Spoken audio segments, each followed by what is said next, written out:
तो कहानी शुरू होती है और हम मैक्स को देखते हैं। मैक्स 3 दिन और 3 रात तक एक नुकीली चट्टान पर बेहोश पड़ा रहा। जैसे ही उसकी आंखें खुली उसने चारों तरफ देखा और बिल्कुल जम सा गया। दूर समुद्र में उसके साथी नाविक ऐसे तैर रहे थे जैसे आराम से सो रहे हों, लेकिन जब वो पास गया तो उसकी रूह कांप गई। वो सब बहुत पहले ही मर चुके थे। उसी पल मैक्स को समझ आ गया कि इस भयानक हादसे में जिंदा बस वही बचा है। मन भारी था, लेकिन फिर भी उसने हिम्मत करके सबके शवों को किनारे पर दफना दिया। शाम होते होते चारों तरफ अंधेरा फैल गया और जंगल का सन्नाटा और अनजान खतरे उसे अंदर घुसने ही नहीं दे रहे थे। वह पास के एक बड़े पेड़ पर चढ़ गया और पूरी रात वहीं डरा सहमा बैठा रहा। उसके दिमाग में बस एक ही बात घूम रही थी, सुबह होते ही किसी तरह खुद को बचाने का तरीका ढूंढना होगा। अगली सुबह जब सूरज निकला तो उसे दूर वहीं बड़ा जहाज दिखाई दिया जिस पर वो सफर कर रहा था। उसने ठान लिया कि वहां जाकर खाने पीने और बचाव का सामान जुटाना ही पड़ेगा। कई घंटे की मेहनत के बाद वो किसी तरह जहाज तक पहुंच गया। नीचे केबिन में उतरा ही था कि अचानक एक कमरे से कुत्ते के कमजोर से रोने की आवाज आई। वो घबरा कर कुल्हाड़ी उठाता है, जोर से दरवाजा तोड़ता है और जैसे ही दरवाजा खुला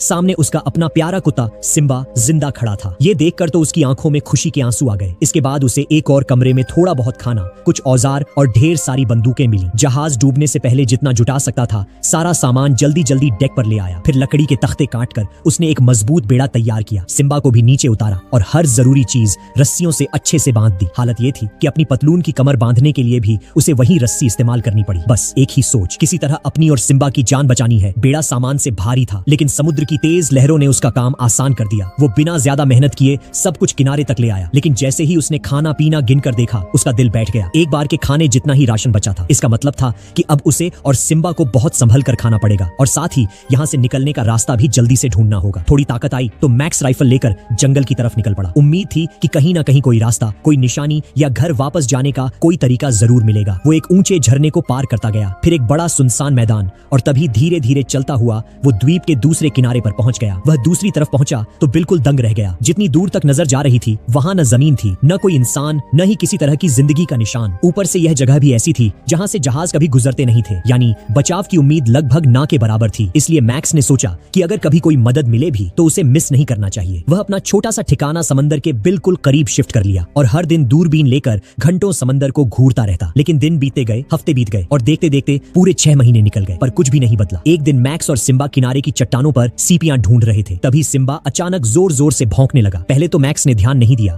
लेकिन जैसे ही उसने पानी पीने के लिए अपना लोटा उठाया उसकी आंखें फटी की फटी रह गईं। दूर समंदर में एक बड़ा जहाज जा रहा था। वह बिना सोचे समझे दौड़ पड़ा। उसने पहले से तैयार की हुई मशाल उठाई और लगभग 100 मीटर दूर बनाए गए बड़े आग के ढेर की तरफ पूरी ताकत से भागा। लेकिन जितना जरूरी था उतना तेज आग उठने में टाइम लग गया। लौ छोटी थी और उतनी दूर तक दिखाई देने लायक नहीं थी। जहाज जैसे जैसे दूर जा रहा था मैक्स के अंदर बेचैनी और घबराहट बढ़ती जा रही थी। वो किसी भी तरह उस जहाज को अपनी तरफ ध्यान दिलाना चाहता था। उसने राइफल उठाई और समुद्र की तरफ कई गोलियां चला दी, लेकिन उस विशाल समुद्र की गरज के सामने उसकी गोलियों की आवाज पल भर में गुम हो गई। जहाज बिना किसी प्रतिक्रिया के आगे बढ़ता रहा, जैसे उसे मैक्स का कोई अस्तित्व ही न हो। यह उसकी आखिरी उम्मीद थी और वो भी टूटी हुई दिखाई दे रही थी। मायूसी और घबराहट में मैक्स ने एक पागलपन भरा कदम उठा लिया। वह सीधे समुद्र में कूद गया और पूरी ताकत से तैरने लगा। बार बार हाथ मारकर आगे बढ़ने की कोशिश करता रहा, लेकिन कुछ ही मिनटों में उसे समझ आ गया कि वो अपनी जगह से हिल भी नहीं पा रहा। तेज लहरें उसे आगे जाने ही नहीं दे रही थीं। धीरे धीरे वह जहाज उसकी आंखों के सामने छोटा होता गया, फिर सिर्फ एक बिंदु और फिर पूरी तरह गायब। मैक्स थककर चूर हो चुका था। शरीर में ताकत नहीं बची थी, दिमाग सुन्न हो गया था और उम्मीदें टूट चुकी थीं। समुद्र ने ही उसे वापस किनारे की तरफ धकेल दिया। वह जब रेत पर गिरा बिल्कुल गीला, थका हुआ और टूट चुका था। उसी वक्त सिम्बा दौड़कर उसके पास आया। वह रो रहा था, कराह रहा था, जैसे उसे सब समझ आ गया हो। सिम्बा की आवाज सुनकर मैक्स का दिल और भी टूट गया। किसी इंसान का दर्द वह शायद सह भी लेता, लेकिन अपने कुत्ते का दुख, बस यही एक चीज थी जो उसके दिल को चीर देती थी। उस रात मैक्स चुपचाप आसमान की तरफ देखता रहा। तारे तो चमक रहे थे, लेकिन उनमें उसे जरा सी भी उम्मीद दिखाई नहीं दे रही थी। वह लंबे समय तक सोचता रहा और आखिर में एक बात साफ हो गई, अगर कोई उसे बचाने नहीं आने वाला तो उसे खुद ही इस जगह को अपना घर बनाना पड़ेगा। अगले ही दिन उसने खुद को काम में झोंक दिया। पहले एक सुरक्षित जगह ढूंढी, फिर लकड़ियां इकट्ठा की और धीरे धीरे एक छोटा सा शेल्टर बनाने लगा। उसके पास औजार तो कम थे, लेकिन हिम्मत पूरी थी। कुछ ही दिनों में उसने एक ढांचा तैयार कर लिया, जिसे वह हर दिन थोड़ा थोड़ा और बेहतर बनाता गया। फिर कई महीनों तक यही रूटीन चलता रहा और एक साल पूरा होते होते उसके हाथों एक खूबसूरत बड़ा देहाती सा घर खड़ा हो गया था। धीरे धीरे उसे एहसास होने लगा कि यह द्वीप पूरी तरह बुरा भी नहीं है। यहाँ अनानास थे, मीठे आम थे, जंगली जानवर थे और सबसे अच्छा गर्म पानी के प्राकृतिक झरने थे। यहाँ खाना भी था, पानी भी था, शिकार भी, और सबसे जरूरी बात, सिम्बा उसके साथ था। अब उसका जीवन एक तय दिनचर्या बन चुका था। सुबह उठकर खाना ढूंढना, दिन में घर सुधारना या जंगल से लकड़ियां लाना और शाम को समुद्र के किनारे बैठकर आसमान तक फैलते पानी को देखना। कभी कभी उसके मन में आता कि शायद किसी दिन कोई जहाज फिर गुजरेगा, लेकिन अब उसकी जिंदगी उसी किसी उम्मीद पर टिकी नहीं थी और देखते देखते 2 साल कैसे बीत गए उसे खुद भी पता नहीं चला। इस वीरान द्वीप पर भले ही वह अकेला था,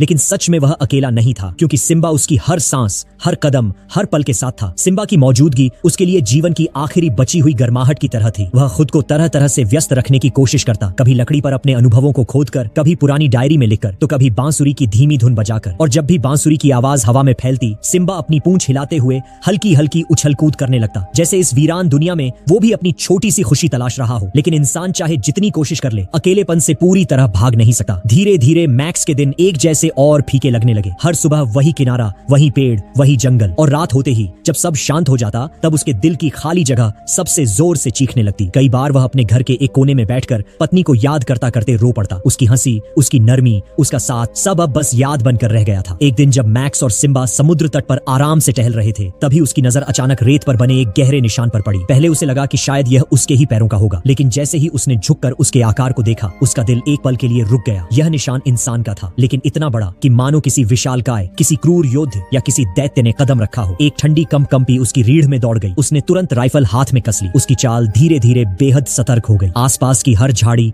हर पेड़ की सरसराहट, हर फुसफुसाहट, सब उसकी नजर के दायरे में थी। सिम्बा भी अजीब तरह से चौकन्ना हो गया था। धीमे धीमे गुर्रा रहा था, जैसे किसी अदृश्य खतरे को महसूस कर रहा हो। जंगल में थोड़ा आगे जाने पर मैक्स की नजर चौंक गई। वहां कई डोंगी खड़ी थी, मजबूत लकड़ी की, खूबसूरती से तराशी हुई, और ऐसी स्थिति में जैसे अभी अभी किसी ने उन्हें किनारे लगाया हो। और ठीक पास ही से कुछ अजीब तरह की आवाजें आ रही थी, न बात करने जैसी, न गाने जैसी, कुछ ऐसी जिन्हें उसने अपनी जिंदगी में पहली बार सुना। उसी पल उसे समझ आ गया, द्वीप पर कोई है, और वे बिल्कुल भी साधारण लोग नहीं है। उसका दिल तेजी से धड़क रहा था। तो दोस्तों, कहानी पसंद आ रही है तो लाइक सब्सक्राइब जल्दी से कर दो। फिर भी मैक्स उन आवाजों का पीछा करता हुआ आगे बढ़ा और एक मोटे पेड़ के पीछे छिपकर झांकने लगा। जैसे ही उसने सामने का दृश्य देखा, उसके शरीर का सारा खून सूख गया। आदिवासियों का एक बड़ा समूह भयानक बलि रस्म कर रहा था। ढोल तेजी से बज रहे थे, आग आसमान को चीर रही थी, और बीच में कुछ लोग रस्सियों में बंधे हुए खून से लथपथ छटपटा रहे थे। उनकी चीखें, उन चीखों ने मैक्स को अंदर तक हिला दिया। वह कांपकर जमीन पर पीछे की तरफ खिसक गया। डर और हिम्मत के बीच उसके मन में एक भयंकर जंग छिड़ गई। वह जानता था, अगर उसे देख लिया गया तो उसका अंजाम भी शायद वही होगा जो उन लोगों का होने वाला था। लेकिन जैसे ही उसकी नजर एक रस्सियों में बंधे आदमी की आंखों पर पड़ी, उन आंखों में डर नहीं बल्कि दया की भीख थी, मदद की पुकार। वो नजारा मैक्स के अंदर कुछ तोड़ गया। 2 सालों का अकेलापन भी उसकी इंसानियत को खत्म नहीं कर पाया था। कुछ सेकंड तक उसने अपनी ही धड़कनों से लड़ाई की, फिर उसने सांस लेकर फैसला कर लिया। वह चुपचाप खड़ा होकर किसी को मरते नहीं देखेगा, चाहे उसकी अपनी जान ही चली जाए। मैक्स ने पेड़ के पीछे से राइफल उठाई, निशाना साधा, और जैसे ही उसे ठीक मौका मिला, उसने ट्रिगर दबाया। गोली की आवाज जंगल में गूंज उठी और पूरा अनुष्ठान हड़कंप में बदल गया। ढोल की आवाज रुक गई, आदिवासी चिल्लाने लगे और अफरा तफरी मच गई। उसी अराजकता में बंधा हुआ एक युवक किसी तरह अपनी रस्सियां तोड़कर भागने में सफल हो गया। एक गोली ने न सिर्फ खतरे का दरवाजा खोला था, बल्कि एक जिंदगी बचा भी दी थी। थोड़ी ही दूरी पर भागते भागते उस युवक का सामना सीधे मैक्स से हो गया। दोनों बस एक पल के लिए थम गए। हवा में ऐसा तनाव था कि समझ ही नहीं आ रहा था कि अब आगे क्या होने वाला है। धीरे धीरे वो आदिवासी बिना किसी गुस्से के मैक्स के पास आया। उसने अपना हथियार नीचे रखा, फिर घुटनों पर बैठकर मैक्स के पैर को अपने कंधे पर रख दिया, जैसे चुपचाप कह रहा हो, तुमने मेरी जान बचाई है। पर अगले ही पल माहौल पूरी तरह बदल गया। आदिवासी ने अचानक झटके से मैक्स की बंदूक पकड़ ली। मैक्स का दिल एकदम जोर से धड़का। उसे लगा कि कहीं ये गलतफहमी दोनों की जान न ले ले। लेकिन जल्दी ही उसे समझ आ गया कि ये आदमी बंदूक चलाना जानता ही नहीं। वह उसे ऐसे पकड़े था जैसे कोई सूखी लकड़ी हो। अगर गलती से ट्रिगर दब गया तो किसी को भी गोली लग सकती थी। मैक्स ने फौरन दोनों हाथ ऊपर उठा दिए, जैसे कह रहा हो कि शांत रहो। उसके चेहरे पर साफ लिखा था, मैं दुश्मन नहीं हूँ, मैं बस दोस्त बनना चाहता हूँ। लेकिन भाषा की दिक्कत दोनों के बीच दीवार बनकर खड़ी थी। आदिवासी मैक्स की हर हरकत को शक की नजर से देख रहा था। उसके चेहरे पर डर, उलझन और शक सब एक साथ दिख रहे थे। गुस्से की जगह मैक्स ने इंसानियत चुनी। उसने धीरे से अपना बैग खोला और उसमें से कुछ फल और सूखा खाना निकाला। फिर थोड़ा पीछे हटकर पत्थर पर खाना रख दिया और इशारा किया, ये तुम्हारे लिए, खा लो। आदिवासी ने पहले मैक्स को देखा, फिर खाने को, फिर दोबारा मैक्स को। कुछ सेकंड बाद उसे समझ आ गया कि यह खतरा नहीं, मदद है। वह धीरे धीरे खाने की तरफ बढ़ा, लेकिन तभी जंगल के अंदर पत्तों में खड़खड़ाहट हुई और झाड़ियों को चीरते हुए 3 खतरनाक दुश्मन बाहर निकले। उनके चेहरे देखकर ही पता चल रहा था कि वे दोनों को जिंदा नहीं छोड़ने वाले। मैक्स ने 1 सेकंड भी बर्बाद नहीं किया। उसने झटपट अपनी राइफल वापस छीनी और गोली चला दी। पहला दुश्मन वहीं ढेर हो गया और तभी कुछ ऐसा हुआ जो मैक्स ने सोचा भी नहीं था। वो आदिवासी, जिसे अभी तक बंदूक पकड़ना भी नहीं आता था, बिजली की तरह आगे बढ़ा, अपने हथियार से वार किया और एक दुश्मन को पल भर में जमीन पर पटक दिया। अब मैक्स अकेला नहीं था, उसके साथ एक नया साथी था। ऐसा साथी जिसे वो समझ नहीं पाता था, पर जो उसके साथ खड़ा होने का फैसला कर चुका था। दुश्मनों को गिराने के बाद मैक्स को लगा था कि अब सब शांत हो गया है, लेकिन अगले ही पल जो उसने देखा, उसने उसे अंदर तक हिला दिया। वह आदिवासी जिसके साथ मैक्स अभी कुछ देर पहले कंधे से कंधा मिलाकर लड़ रहा था, अचानक अपने ही मरे हुए साथी के शरीर पर झुक गया और उसे खाने लगा। यह नजारा इतना भयानक था कि मैक्स का खून ठंड पड़ गया। उसके गले से अनजाने में खां की आवाज निकली और वह सुनते ही आदिवासी चौकन्ना होकर भाग गया। तभी मैक्स को समझ आया यह आदमी सिर्फ आदिवासी नहीं, नरभक्षी है। अब डर उसकी नसों में दौड़ने लगा। वह तुरंत अपने ठिकाने पर लौटा और कई दिनों तक बस एक ही काम करता रहा, सुरक्षा। उसने घर के चारों ओर नुकीली लकड़ियों की बाड़ें लगा दी, कई गड्ढों और रस्सियों वाले जाल तैयार किए और हर राइफल को लोड करके रख दिया। रात भर आग जलाकर जागता रहता, कहीं हमला न हो जाए। लेकिन हैरानी यह थी कि पूरे 6 महीने तक कोई दुश्मन वापस नहीं आया। जितनी शांति बढ़ती गई, मैक्स उतना ही बेचैन होता गया। आखिर उसने सोचा, अगर खतरा मेरे पास नहीं आ रहा तो शायद मुझे ही खतरे के पास जाना पड़ेगा। वह अपनी राइफल और सिम्बा को लेकर जंगल में निकल पड़ा। हर कदम सोच समझकर रख रहा था, लेकिन अचानक जमीन उसके नीचे धंस गई और वह रस्सियों में फंसकर सीधे पेड़ से उलटा लटक गया। राइफल नीचे गिर चुकी थी और उसका शरीर बिल्कुल भी हिल नहीं पा रहा था। सिम्बा घबराकर भौंका, कुछ पल वहीं रहा, फिर जंगल में दौड़ गया, शायद मदद ढूंढने या खुद बचने के लिए। कुछ देर बाद झाड़ियों से वही आदिवासी सामने आया, लेकिन इस बार उसकी आंखों में दुश्मनी नहीं, बस एक अजीब सी जिज्ञासा थी। वह धीरे धीरे मैक्स की गिरी हुई राइफल उठाकर उसे ऐसे देखने लगा जैसे यह उसके लिए किसी दूसरी दुनिया की चीज हो। उधर मैक्स ऊपर उल्टा लटका और उसके दिमाग में बस एक सवाल घूम रहा था, ये पल मुझे बचाएगा या खत्म कर देगा। आदिवासी जमीन पर बैठ गया और राइफल को ध्यान से देखने लगा, जैसे वह इस शक्तिशाली चीज का मतलब समझने की कोशिश कर रहा हो। उसी मौके का फायदा उठाकर मैक्स ने अपनी कमरबंद दांतों से काटी, रस्सियों से खुद को छुड़ाया और नीचे गिरते ही चेतावनी के तौर पर एक गोली चला दी। गोली पास के पेड़ से टकराई और मैक्स ने दौड़कर अपनी राइफल वापस उठा ली। आदिवासी डर तो गया था, लेकिन उसकी आंखों में हैरानी भी थी, जैसे वह पहली बार समझ रहा हो कि ये हथियार कितना खतरनाक है। मैक्स चाहता था कि वह यही बात समझे, राइफल सिर्फ एक चीज नहीं, मौत का औजार है। इसलिए मैक्स ने पेड़ पर एक सीधी गोली चलाई और छाल उछलकर चारों तरफ बिखर गई। आदिवासी यह देखते ही सन्न रह गया, लेकिन उसने भी हार नहीं मानी। उसने जमीन से एक लकड़ी का टुकड़ा उठाया, उसे हवा में घुमाया और तेजी से पास के पेड़ के नुकीले हिस्से पर फेंक मारा। निशाना इतना सटीक था कि जैसे कोई माहिर शिकारी वार कर रहा हो। आदिवासी गर्व से अपने निशाने की तरफ इशारा करता रहा, जैसे कह रहा हो, राइफल तेरी सही, पर मैं भी इतना कमजोर नहीं हूँ। मैक्स यह देखकर थोड़ा शांत हुआ। यह आदमी जंगली था, लेकिन बेवकूफ नहीं। उसमें समझ थी और शायद थोड़ा इंसानी दिल भी। धीरे धीरे मैक्स ने उसे अपने घर ले जाने का फैसला कर लिया। रात का समय था। मैक्स ने उसे खाना दिया, फल, मांस और पानी। आदिवासी ने भरोसे से खाया और महीनों बाद मैक्स को पहली बार लगा कि वह सच में अकेला नहीं है, लेकिन डर अभी भी बाकी था। इसीलिए रात में उसने उसे हल्के से जंजीर में बांध दिया ताकि न वह भागे न कोई नुकसान करे। लेकिन अगली सुबह कुछ अनोखा हुआ। आदिवासी ने बिना कोई आवाज किए जंजीर खोली और सीधे मैक्स के कमरे में पहुंच गया। आहट सुनते ही मैक्स चौंक कर उठ बैठा। एक पल के लिए उसे लगा कि कोई खतरा उसके घर में घुस आया है, लेकिन सामने जो दिखा उसे देखकर वह थम गया। वही आदिवासी जिसे उसने पिछली रात डर की वजह से बांध दिया था, अब बिल्कुल शांत चेहरे के साथ उसके लिए खाना उठाए खड़ा था। उस एक पल में मैक्स का दिल सच में पिघल गया। उसे लगा कि उसने इस आदमी को गलत समझा था, उस पर शक करके शायद बड़ी गलती कर दी थी। मैक्स ने बिना देर लगाए उसकी जंजीर खोल दी और पहली बार मुस्कुराकर उसका हाथ पकड़ लिया। उसने उसका नाम रखा फिलिप। यही नाम दोनों के बीच दोस्ती की शुरुआत बन गया। इसके बाद मैक्स ने ठान लिया कि वह फिलिप को अपनी भाषा सिखाएगा। शुरुआत में उसे लगा यह काम महीनों या सालों में पूरा होगा, लेकिन फिलिप कोई आम इंसान नहीं था। वह जन्म से तेज दिमाग वाला था। सिर्फ 6 महीने में वह मैक्स से बुनियादी बातें आराम से करने लगा। वह सिर्फ बात नहीं करता था, बल्कि समझता भी था, और यह उसकी अकेली खूबी नहीं थी। फिलिप बहुत मेहनती भी था। वह मैक्स के साथ घर सुधारता, शिकार पर जाता, खेतों में काम करता और रोजमर्रा की हर चीज में उसका साथी बना रहता। मैक्स ने जितना खोया था शायद उतना वह वापस पा रहा था। एक शाम दोनों आग के पास बैठे थे। मैक्स फिलिप को बाइबल की कहानी सुना रहा था। वह चाहता था कि फिलिप भी उसकी तरह ईश्वर को महसूस करे, लेकिन फिलिप ने शांत आवाज में कहा, हमारे कबीले का विश्वास अलग है। हम पक्षी देवता को मानते हैं। मैं उस चीज पर विश्वास करता हूँ जिसे मैं देख सकता हूँ। तुम्हारा ईश्वर आत्माओं में रहता है और मैं हर चीज की आत्मा देख सकता हूँ, इसलिए हमारे विश्वास अलग नहीं, बस अलग रास्तों से एक ही जगह पहुँचते हैं। मैक्स उसकी बात सुनकर पहली बार समझा फिलिप जंगली नहीं था, बल्कि एक गहरी आत्मा वाला इंसान था। जब फिलिप ने यह कह दिया कि उसे मैक्स का ईश्वर पसंद नहीं है,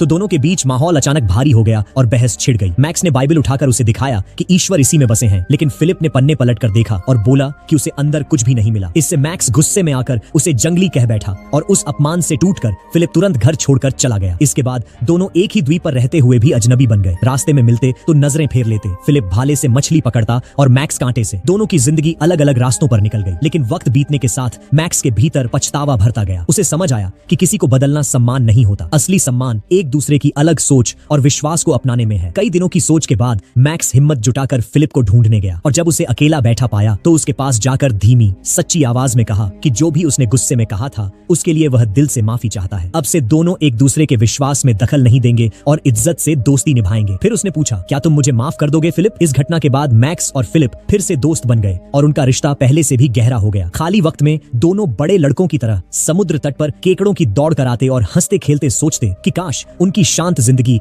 हमेशा ऐसी ही रहे। लेकिन एक दिन फिलिप ने मैक्स को बताया कि उसने अपने कबीले के नियम तोड़े थे, इसलिए उसे बल्ली के लिए इस द्वीप पर भेजा गया था। और क्योंकि मैक्स ने उसकी जान बचाई थी, अब कबीला जरूर दोबारा आएगा ताकि एक और बलि का अनुष्ठान पूरा कर सके। ये सुनकर दोनों ने तय किया कि वे ज्वालामुखी के पुराने बलिस्थल पर पहले ही बहुत सारे विस्फोटक लगा देंगे ताकि कबीला वाले वापस आई तो एक ही बार में उनका रास्ता हमेशा के लिए खत्म हो जाए। इस योजना को तैयार करने में पूरा 1 महीना बीत गया। फिर एक दिन ज्वालामुखी की गुफा से गड़गड़ाहट की आवाज आई तो मैक्स और फिलिप मशालें लेकर पेड़ों के पीछे छिप गए। मौका मिलते ही उन्होंने फ्यूज में आग लगा दी। चिंगारियां तेजी से फैलने लगी और उत्सुक सिम्बा भी उनके साथ साथ दौड़ता हुआ गुफा की ओर बढ़ गया। अगले ही पल जोरदार धमाका हुआ और मैक्स की आंखों के सामने उसका 10 साल का साथी सिम्बा आग की लपटों में गायब हो गया। यकीन करना उसके लिए नामुमकिन था। टूटे दिल से उसने सिम्बा को अपने आंगन में दफनाया और रोते हुए उसके लिए प्रार्थना की। लेकिन इसी बीच फिलिप ने चेतावनी दी कि अगर कबीले को पता चला कि वह अभी भी जिंदा है तो वे उसे कभी नहीं छोड़ेंगे। इसके जवाब में मैक्स ने कहा कि वे एक बेड़ा बनाकर इंग्लैंड जा सकते हैं। ये सुनते ही फिलिप भड़क उठा और बोला कि उनके कबीले पर गोरे लोग अक्सर हमला करते हैं और उन्हें पकड़कर गुलाम बनाकर ले जाते हैं। तभी अचानक फिलिप को शक हुआ